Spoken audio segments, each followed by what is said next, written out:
Welcome to those of you who are joining us. My name is Christy Ham from Sacramento Public Library, and it's my pleasure to welcome you today. We have a great presentation in store for you. I'm going to wait a couple more minutes just to make sure that everybody can connect, and then we will get started.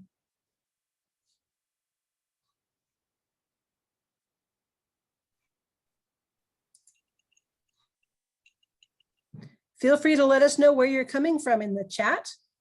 Or if you have any questions for our presenter, there's a Q&A function that you can let us know.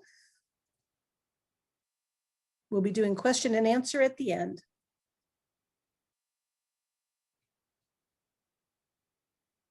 Wow, Austin, Texas, Sacramento, New York City. People from everywhere already.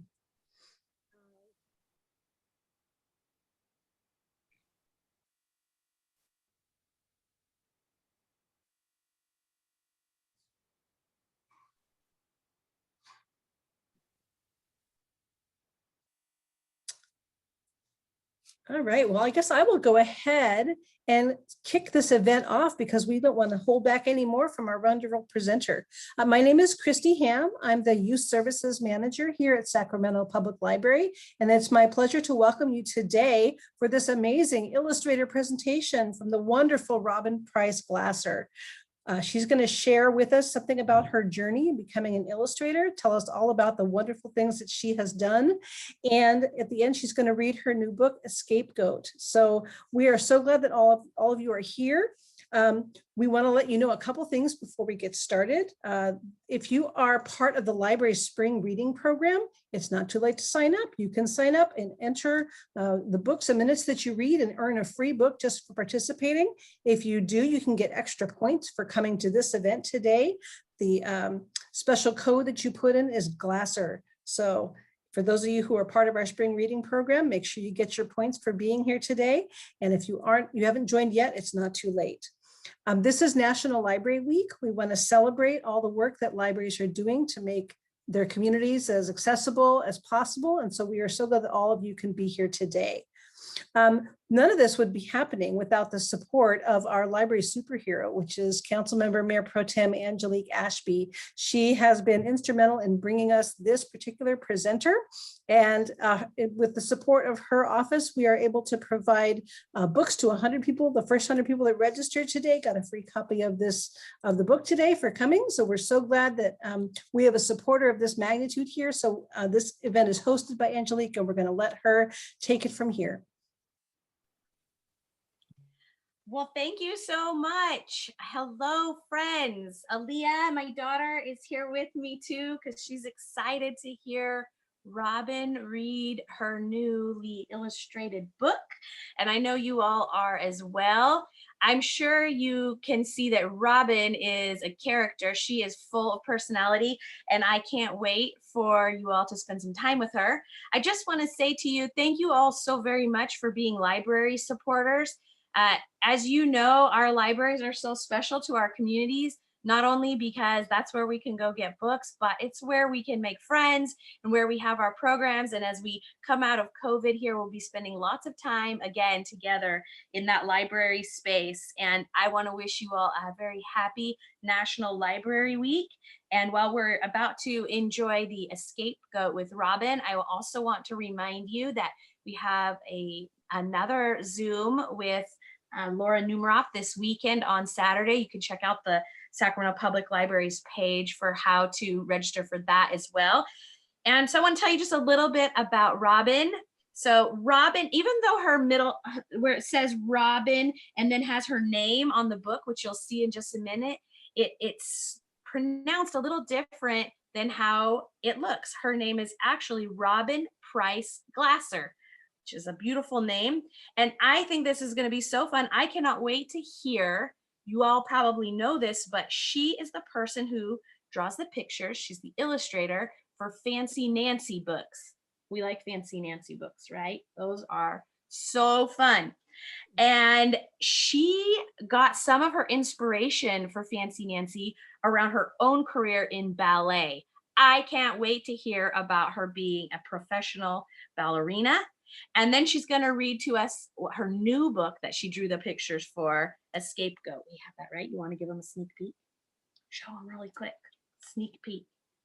Yes. So we can't wait to hear about this one.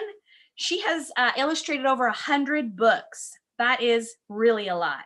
And she's the winner of the Children's Book Council's Illustrator of the Year Award. That is no surprise. She's obviously best known for the Fancy Nancy books and The More Is Always Better heroine.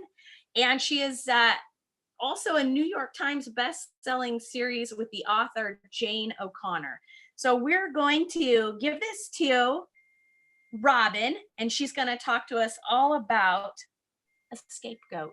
Robin, take us into your imagination, my friend, and thank you so much for being here with us. We're excited. Thank you so much. I'm just so impressed with the work that you all do in your community at the library. And thank you so much, Mayor Pro Tem Angelique Ashby, for putting this together, hosting it, paying for it, and also giving away books to your community for people who have joined today. Your work is so good, and your modeling to your beautiful daughter, Aaliyah, is really, that's what it's all about, I think, with us mothers, you know, showing how to be a good person and a caring community member is just really, that just makes me feel so wonderful in my heart.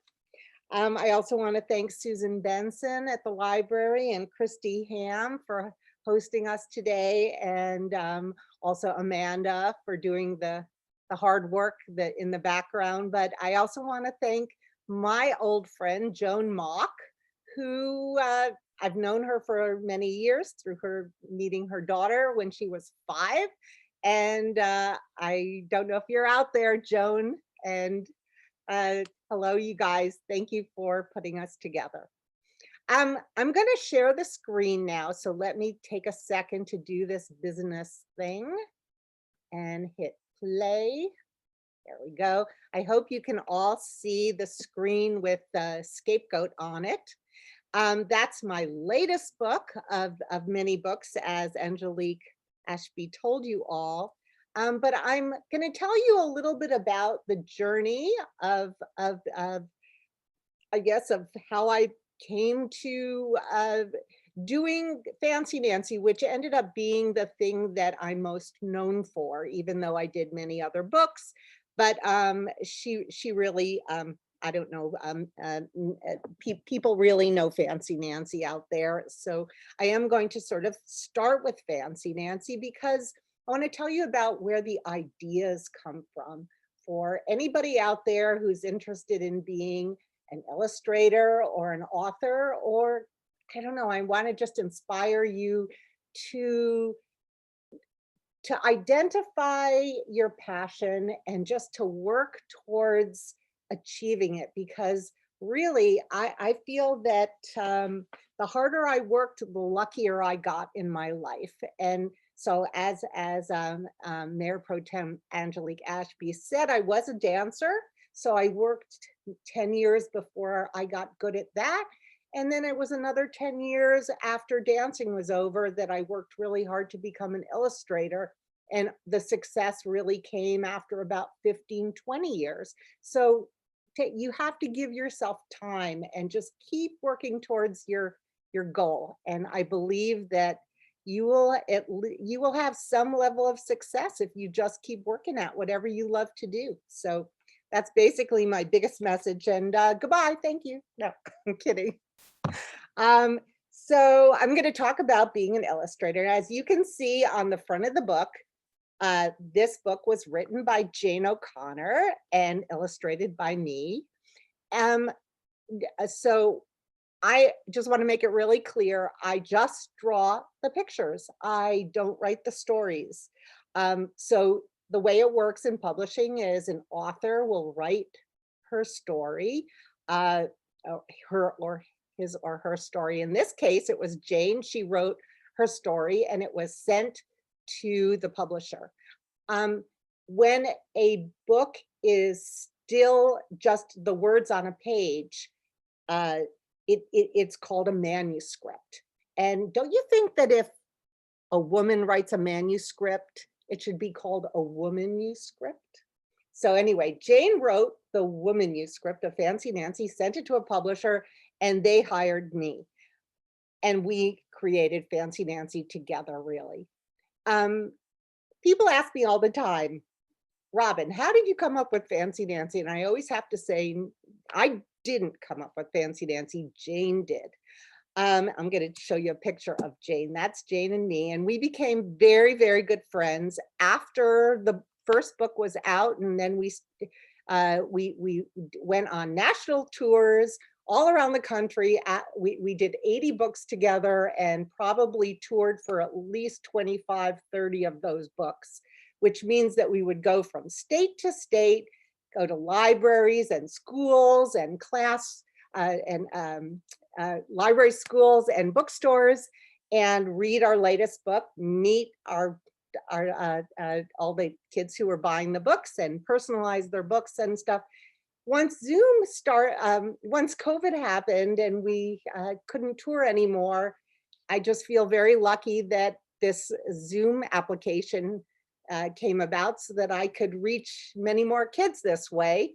But really, I can't wait to get back out and come to your community and come to your library and actually give you all a big hug. I miss hugging kids. That's the thing I miss the most about touring. Anyway, this is Jane, and she wrote all the books. And I said to her, Jane, how did you come up with the idea for Fancy Nancy? And here's a picture of Jane that she showed me when she was a little girl. And she said that she was a very fancy little girl. She loved wearing fancy frilly dresses. And you see the woman behind her with the red turban and the sunglasses. That's Jane's mother. And Jane's mother was very elegant, which is a fancy word for well put together and very classic, but she wasn't fancy. And Jane had a best friend whose mother really was glamorous and fancy. She had blonde hair, she wore false eyelashes and lots of makeup and lots of jewelry and long red nails and red lipstick. She was so fancy, and Jane wished her mom was more like her friend's mom. And so that's just something that Jane remembered when she was an adult, and the idea for her popped into her head one night when she was making spaghetti for her family. She was standing at the stove stirring the spaghetti, and she was wearing her sweatpants and her sweatshirt, and she doesn't dye her hair, she has gray hair, and she just thought, today I'm a very understated adult. Understated is a fancy word for plain. But when I was a little girl, I was a Fancy Nancy. And that just popped into her head. Now, when an idea just pops into your head like that, there's a fancy word for that. And that is inspiration. And if you're at home, maybe you want to say inspiration with me. The Fancy Nancy books have lots of fancy words in them like that. And whenever I say a fancy word, my hands do this fancy motion like that. And you may join me at home if you'd like to say inspiration. I don't know if you would like to do that, but go ahead and say it at home if you like. So inspiration is a fancy word for a good idea. And so Jane had this idea of writing a story about a little girl whose parents were very plain, and she could dress them up and be fancy. And she sat down after dinner and wrote the story. She said in just a few 10 minutes or so, she had the beginning and the end almost exactly as they are in this book, the original book. And then it was given to the publisher, and the publisher chose me to illustrate it. And as soon as I read the first instructions in the manuscript, so a manuscript, remember I told you it's just the words of a book on a page like this before it's a book. And then I make it into a book. So the words on the page said, can you please draw Nancy's room as if her parents went to IKEA and bought all the white stuff? And it should just say, Nancy should be just pointing at it and saying, this is my room before I made it fancy. So that's what I draw. As you can see, there's a white bed and a white bureau, a white mirror, a white, bookshelf, blah, blah, blah, all white. And she said, and Jane wrote this in the manuscript. It was just the instructions to me, the illustrator. Can you draw this? And I don't usually like the author to tell me what to draw, but in this case, it was very important. It was the key to everything. She said, and then turn the page, and I want you to show the very same room with the white bed, the white bureau. Can you see everything is the same as right there? Except Nancy now has made her whole world fancy herself by just taking things from around the house to create her own fanciness. So if you look at the bed, you can see there's a mop and a broom and just a sheet and feathers and ribbons and probably plastic flowers or something, stickers on the bureau. You can see there's Christmas lights hanging on the mirror and a boa over the doorway. So Nancy has created her whole world herself. And all the words, the first words of the story are, I love being fancy. And there's Nancy leaning on a feather duster, because a feather duster is fancy, isn't it? It's not exactly a boa, but it's fancy. And so as soon as I read just the instructions, I thought, bingo, I am the right illustrator for this story. And I'm going to show you my inspiration for what Nancy looks like. Now, I want you to look at Nancy there. You see how she has that pink hair that's coming up, that sort of curls up to the top? So this is my, this is my inspiration for Fancy Nancy. This is my original, this is my very own doll, my favorite doll when I was a little girl. And now she definitely has the fancy pink hair, okay? But I made this beautiful fancy tutu for her when I was about 10 years old. I was about as old as you are, Aaliyah.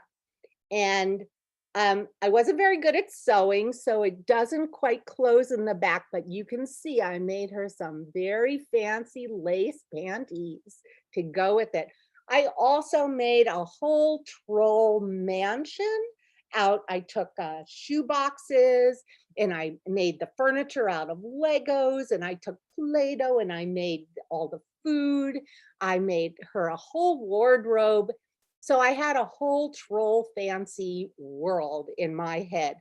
And I sort of brought a lot of that to Nancy. So you can see her hair is up, and she just sort of has a little bit of a very cute troll look to her, the big ears and everything. Anyway, so that was my inspiration for the look of Fancy Nancy. After the first book came out, it sort of went, people liked it a lot. And so we went on to make about 80 Fancy Nancy books. This is my favorite fancy word right there on the right-hand side. You can see Fancy Nancy and the Posh Puppy. Posh is a fancy word for fancy. And I'm going to tell you a little bit about my dogs in a moment, because we do have some posh puppies ourselves. So here's some more of the Fancy Nancy books that we did. These are the books that the early readers for kids when they're first reading, and lots more books.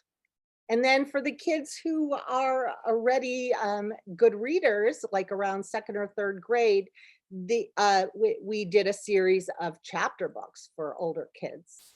Then a very funny thing happened to us. After about 10 years of Fancy Nancy, Disney came to us and said, we would like to make an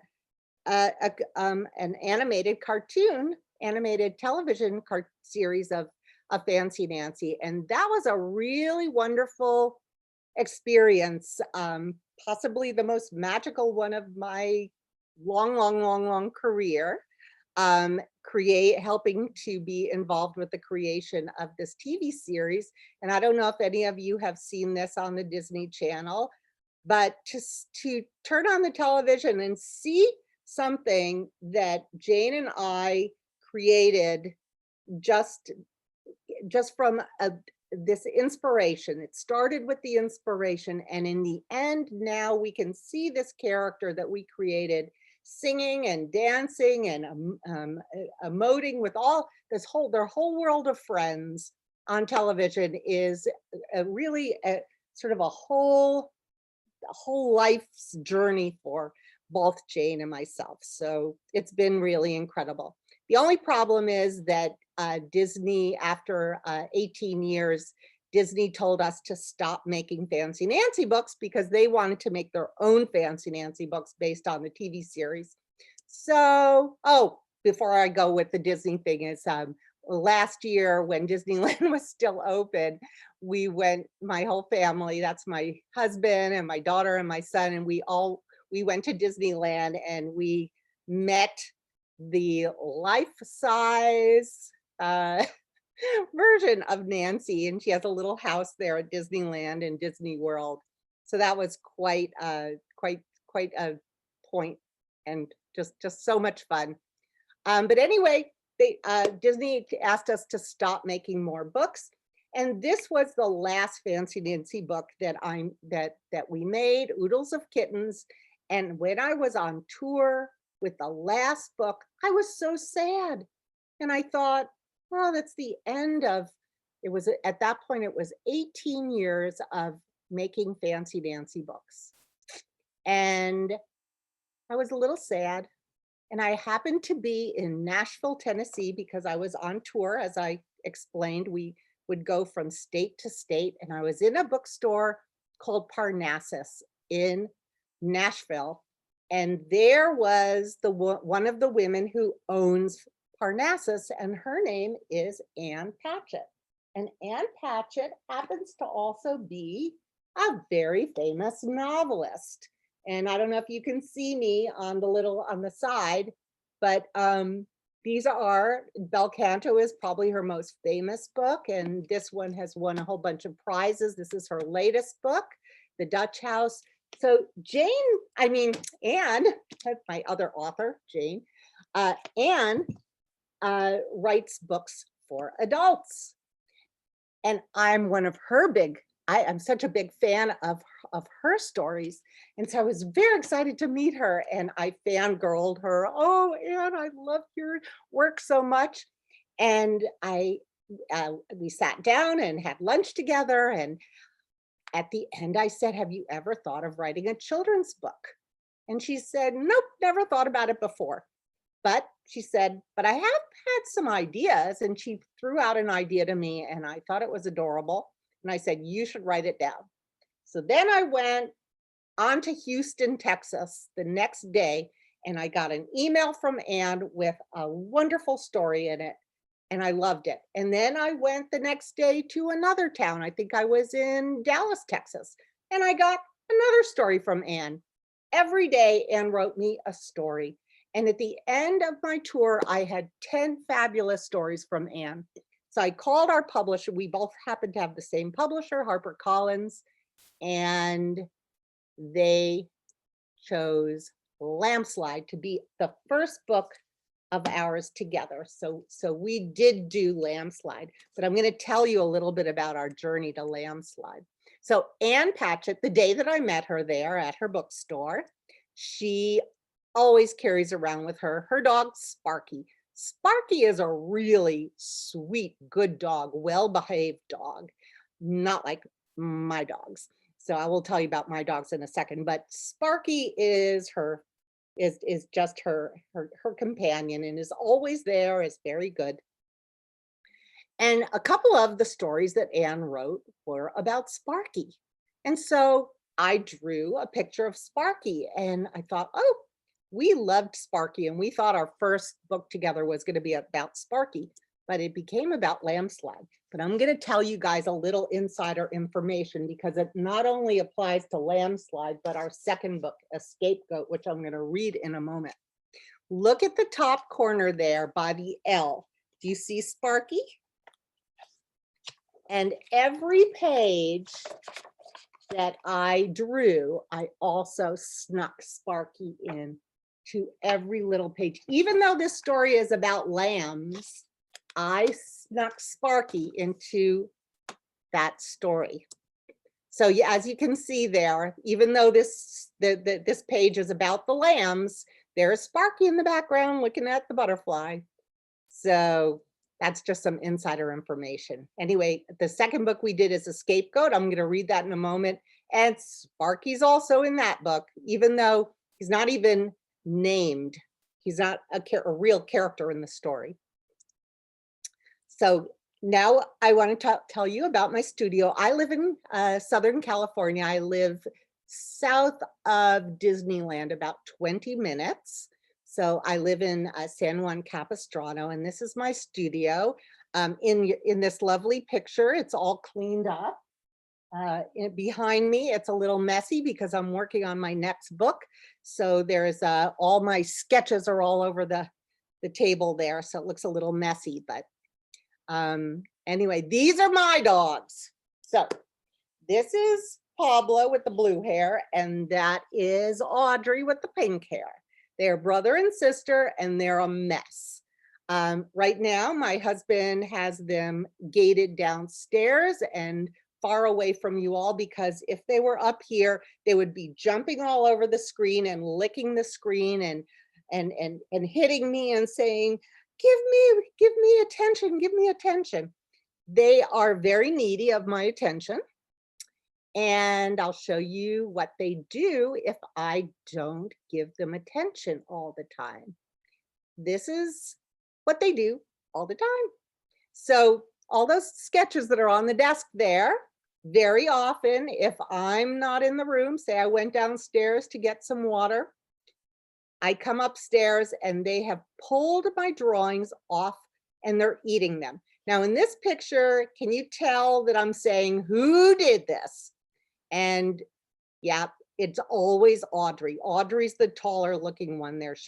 So they're golden doodles, but Audrey is more poodle and Pablo is more golden retriever. So Audrey's the difficult one. So she probably pulled it down off the table and started chewing on it. And Pablo sort of was, he goes along with it. Well, it looked really delicious, so I had to join in. That's sort of, I think, how it goes with these dogs. So they're always around, everywhere, lurking. And I think they're always saying to me, so do you have any treats on you by any chance? That's what it sort of looked like they're saying there.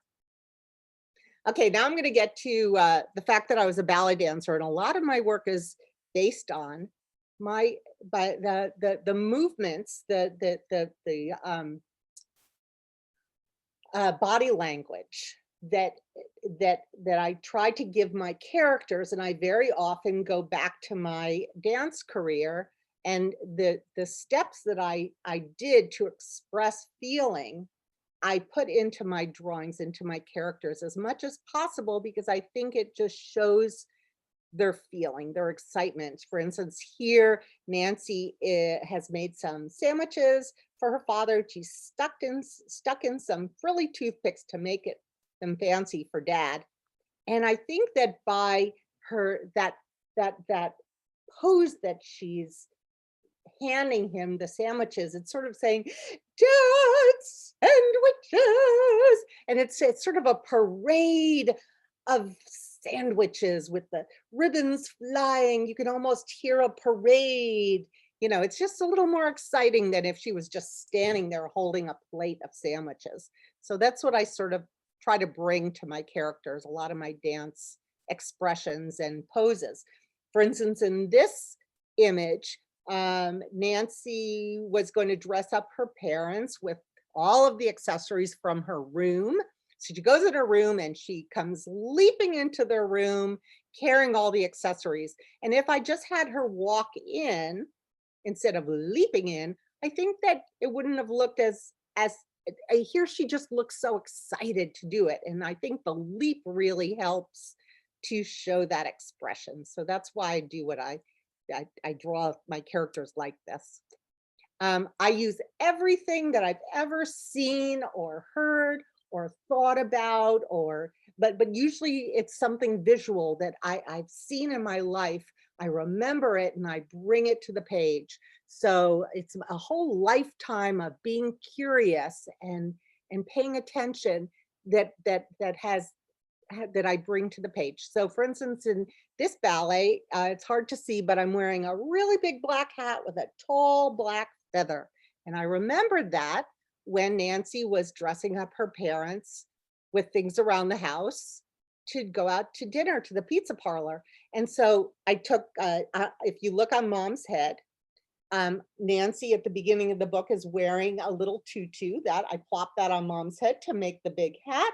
And if you remember at the beginning, the feathers that were on her bed, I thought of her grabbing one of those feathers and sticking it in Mom's head.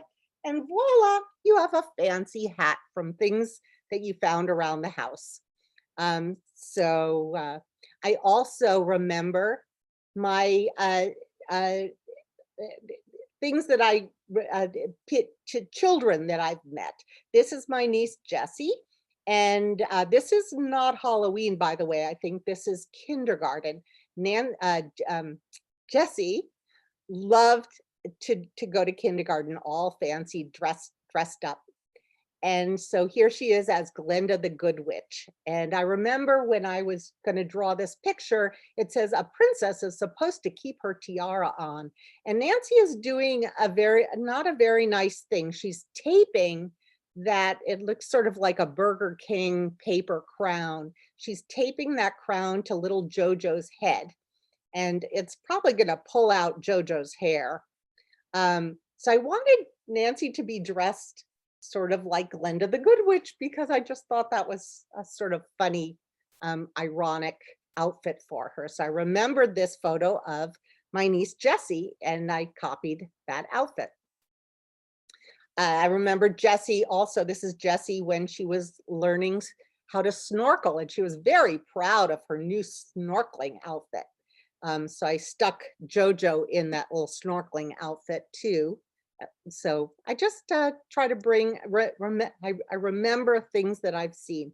I went to a friend's ballet recital, and there was a little girl in the corner, and she kept scratching her nose. She just wouldn't stop playing with her nose.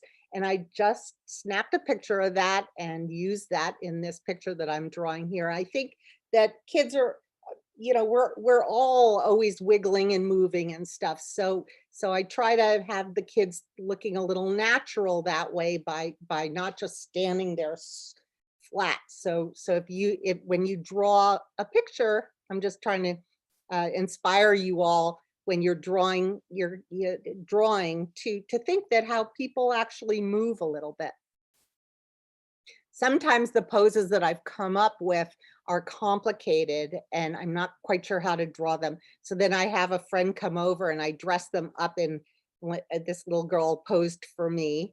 And she's posing for Nancy for this picture, as you can see. And the last book that I just finished, which will come out in the fall. And this is called A Dummy, which is the rough sketches of a book before it becomes a book. This isn't even the cover that it's going to be. This is the final cover. This book will come out this fall in October. Maybe I'll get to come to Sacramento because maybe we can all visit each other. And this is the little girl, Rosie, who posed for this whole book for me. So that's kind of exciting that will be out soon.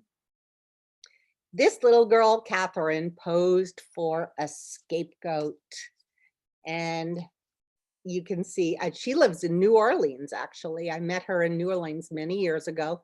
And so she posed for the character of Nicolette, who's the little girl for Lambslide and for a scapegoat. And that is going to lead me to reading you, a scapegoat.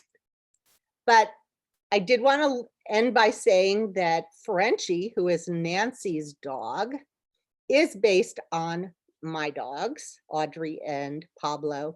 But Frenchie is a really well-behaved dog, a lot better than our dogs, who are a little needy, and also they eat my artwork. Okay, so now I'm going to read A Scapegoat. And if anybody has the book at home, you can follow along and read, or you can look at the screen because I will show the pictures.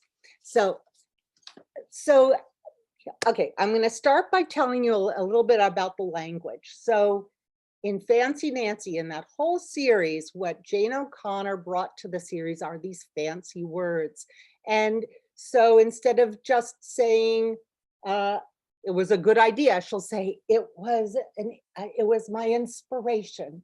Or instead of saying fancy, she would say posh. The puppy was posh instead of it was a fancy puppy. So I love the fancy words throughout the entire series. What I love about Anne's stories is that she loves malaprops. And a malaprop are two words that sound similar. So for instance, the word flamingo, the big pink bird, sounds just like flamenco, which is a Spanish dance. Flamingo, flamenco. So those are malaprops. What Ann Patchett does is she does malaprops for her words as well. So for instance, a scapegoat is a goat that is escaping. But what a scapegoat is something or somebody that you are blaming for something that you did. So you're blaming, you are saying that somebody else did something that maybe you did. They are your scapegoat. So I just wanted you to understand what that was, because this story is really about a goat escaping, but in the end, you're going to see how the family is going to blame the goat for things that they did. So just pay attention to that little thing, because that's what makes this story very clever, that Anne came up with, that I think is very clever. So A Scapegoat by Ann Patchett, illustrated by me, Robin Priess Glasser. And can you see who's sitting on Nicolette's lap? There's Sparky, but Sparky isn't named in the story. So here is the farm, and let's look around the farm. So the boy in blue over by the red goat pen, that is Andrew. And the little boy in the orange striped top, that is Archer. And then if you look down below, you can see Nicolette, who's sort of the heroine of the story. And can anyone find Sparky? Look around and see if you can find Sparky. I see Aaliyah is pointing at Sparky. You found Sparky, Aaliyah. Right. Sparky is sort of always hanging around Nicolette. I think that Sparky is Nicolette's dog. And Sparky is in the hen pen. Okay. So I'm starting the story now.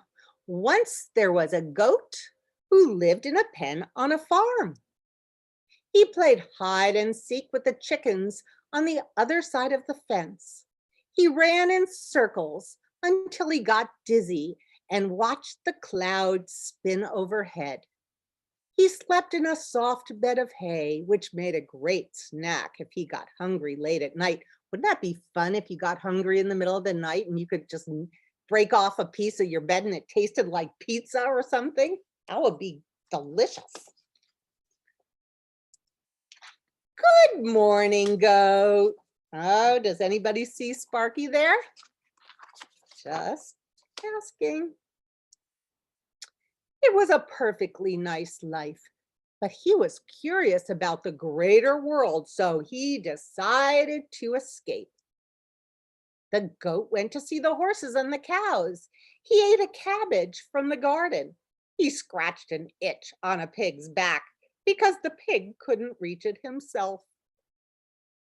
Mrs. Farmer was looking at the trampled petunias in her flower bed when she noticed the goat was missing. "The goat's escaped," she called. Mr. Farmer, Uncle Nathan, and the three little farmer children came running. You see Sparky running also? Mr. Farmer found the goat, led him back to the pen with a carrot, and shut the gate. Mrs. Farmer said the goat had ruined her petunias. But in fact, Andrew and Archer Farmer had been playing catch right over the flower bed. Do you see how they're trampling the petunias there? Yeah, I don't think I'd be very happy if my kids were playing in my flower beds. The boys let the goat take the blame. Oh. The next day, the goat went swimming with some ducks in the pond, napped in the sun, and ate 4 potatoes before Uncle Nathan noticed he was gone. "Goat's escaped," Uncle Nathan called. When they found him, Andrew said the goat had eaten his homework, even though he'd been looking for frogs all afternoon and hadn't done it. Mr. Farmer raised the fence, but not high enough. Every day the goat escaped, and every day Mr. Farmer brought him back. The goat didn't mind going back to his pen, and Mr. Farmer didn't mind making the fence higher. What Mr. Farmer did mind was all the mischief that goat was causing when he was loose. The goat kicked over a bucket of paint that Mrs. Farmer was using to paint the barn. I want you to look carefully. Do you see? The goat isn't anywhere. Is the goat? Mom did that. The goat ate all the cupcakes that had been made, especially for Archer's birthday party. Who's eating the cupcakes? And the goat stuck a wad of chewing gum to Mr. Farmer's chair. "Wait a minute," Mr. Farmer said. "Goats don't chew gum." "A scapegoat does," Andrew said. Oh, Andrew's really blaming the goat for everything. "Excuse me," Nicolette called, but no one stopped to listen to her. And look what they're doing. They're taking everything from around the farm and piling it up in front of the goat pen so that goat cannot jump out of that pen. You know that goats can jump about 6 feet high in the air? They really can jump over that fence. Look at the poor goat looking out the gate. He looks so sad. When finally the fence was too high to jump over, the goat lay down in the dirt out of breath. That's when he realized it would be easy to scoot under the fence. From there, he rolled down the grassy hill and into the meadow. Then he ran back to the top and rolled down again and again. It was an incredible day. Back at home, Uncle Nathan was making a pie and forgot to set the timer on the oven. He burned the pie, and it was so awful that he had to feed it to the pigs. Uncle Nathan felt bad that there wasn't any pie for supper, so he said a scapegoat had eaten it. Mr. Farmer shook his head. "Well," he said, "we're just going to have to keep the goat tied up all day. He can't keep running around making a mess out of everything." "Excuse me," shouted Nicolette. "You're punishing the goat for things he didn't do." "But he stole the pie," said Uncle Nathan. "And spilled the paint," said Mrs. Farmer. "And put gum on the chair," said Andrew. "And ate the cupcakes," said Archer. Mr. Farmer patted his daughter on the head. It was nice that she was sticking up for the goat, but the facts were the facts. That was when Archer and Andrew started to wrestle over a ball, and Andrew accidentally stepped on Archer's toe. Archer screamed, "Ah!" "The goat stepped on Archer's foot," Andrew said. Can you see who stepped on Andrew's foot? Archer's foot? Not the goat. "See," said Nicolette, "the goat didn't do anything." The goat was outside with a mouthful of alfalfa. 5 minutes. "I burned the pie," admitted Uncle Nathan. "I left my gum on the chair," confessed Andrew. "I spilled the paint," said Mrs. Farmer. "I ate all the cupcakes," said Archer, "and they were really good." Everyone could agree that those things weren't the goat's fault. And that night, when Mr. Farmer, wait, hold on, I can't see that. And that night when Mr. Farmer tucked the goat into his bed of hay, he didn't shut the gate behind him because in the end, the goat always came home. The end. And this is my last picture in my PowerPoint. It's a picture of Ann Patchett. She went to a goat farm to read a Scapegoat to a bunch of kids at a goat farm. And this goat looks like it's either reading the book or eating the book. I'm not quite sure, but I love that picture so much. The end. Okay, I'm going to escape and I'm going to stop share and I'm going to come back to you all.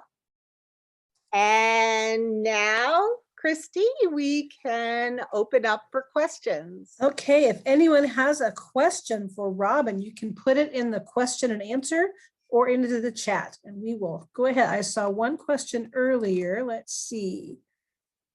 Mandy asks, did you always want to be an author and how did you start writing? And of course we can say illustrating in this case. And exactly, Christy, that's so Mandy. Lots of people ask me if I write the stories, if I'm the author, and I'm not, I'm just the illustrator. I just draw the pictures. But the question is, when did I first know when I wanted to be an illustrator is when I was a little girl, there were 3 things that I was really interested in being. One was I wanted to be a ballet dancer. 2, I wanted to be an illustrator. And 3, I wanted to be a spy because my favorite book was Harriet the Spy. So now I've been a ballet dancer and an illustrator. And if it doesn't work out, I can always still be a spy. All right. Christy. Let's see. Terry asks, do you think you'll ever write and illustrate a book? And that's very interesting that you're asking me that question. Was that Terry? Yes. Terry, because the book that is on my table right now is called Gloria's Promise. And it's the first story that I have written and will have written and illustrated. I'm working on it with my sister, who I collaborate with. My sister and I did a number of books together. The first one was You Can't Take a Balloon into the Metropolitan Museum, which we did 21 years ago, 22 years ago. That was one of my first books. And my sister is Jacqueline Preiss Weitzman. And we've written that story together also, and I'm illustrating it. So thank you for asking, Terry. That won't be out for another 1.5 years. Okay, let's see. We have a couple of things in the Q&A. First one, who's anonymous, they say they love The Crown, first of all. So our audience loves that. Tara asks, when are you coming to New York City to meet me? And then it says Faye. So I'm not sure if Faye is the one asking the question. Yay! Oh, I can't wait to meet Faye. Faye lives in New York City and she's my little pen pal. I just got the loveliest letter from her. Faye, you lucky girl. Can you see who came here to see you? So I don't know when I get to come to New York New York, but I will come as soon as I can, Faye. But here, you want to meet my dogs? Say hello. Here's Pablo, and you can see how crazy these dogs are. Yes, they're a little excited because they have not been able to see me for about an hour. And it's just like they haven't seen me in about 3 weeks, right? Yeah, I saw you an hour ago, remember? We got petted and all that fun stuff. So Pablo, say hi to the kids. Pablo, well, look up, stop sniffing my feet. Pablo, say hi. Okay, now Audrey. Audrey wants some attention. Audrey, up, up, up. Yeah, say hi. Oh my goodness. Audrey. Okay, you know what? I'm gonna give them back to my husband. Go on, go on, go on, go on, go on. That was good enough. I really won't even be able to talk to you all if the dogs are here. So It's the best part about Zoom and also the most distracting, dogs in meetings. It's the best. Okay, Suhana asks if you're writing a story, what it would be about. Well, yeah, if you're talking about yourself, who was that who asked the question? Suhana. If you're the author of a story, you want to think about things that you know about or that you imagine. So everybody has their own group of stories and their own perspective and the things that they have witnessed or seen, or like in the case of Jane O'Connor, she remembers wishing her mother was fancier, like her friend Susie Friedman's mother was so fancy. So remember, thinking of things like that and then turning it into a story is really how all the inspiration, it's that original idea that's then turned into a whole world. So that's what it comes from inside each of us. Each of us is a window into a whole new world. And I'd love to hear your story, Suhana. Terry asked 2 questions. How long does it take to draw a picture start to finish? And what is your favorite medium to use? Okay, let's start with the first one. I might have to come back to the second one in a minute. So I love that question. Thank you for asking it. For instance, each picture is done so many times that it's not possible to answer that, because, for instance, here's the first tiny little dummy that I always make for every book. And so here's the words from the manuscript or womanuscript that I put in, I tape all the words into this little 32-page, what it's called a dummy. Okay, and then I do a very quick rough sketch of my idea. Then once it's approved by all the people that have to tell me whether they like my pictures or not, which is a lot of people, believe it or not, then I go to this is the full-size dummy. Then I make a nice clean picture of that same page. And then once that's approved, I draw it again on watercolor paper, and then I paint it in. So there's about 4 big rounds that it takes to get one picture done. So that's the answer. It's a long answer, but at least you understand how much work it takes. It takes about 6 months to do a book because of all the stages and because of all the approvals from so many people who have to decide whether they like my pictures or not. The second part of the question was, what was that again? What's your favorite medium to use?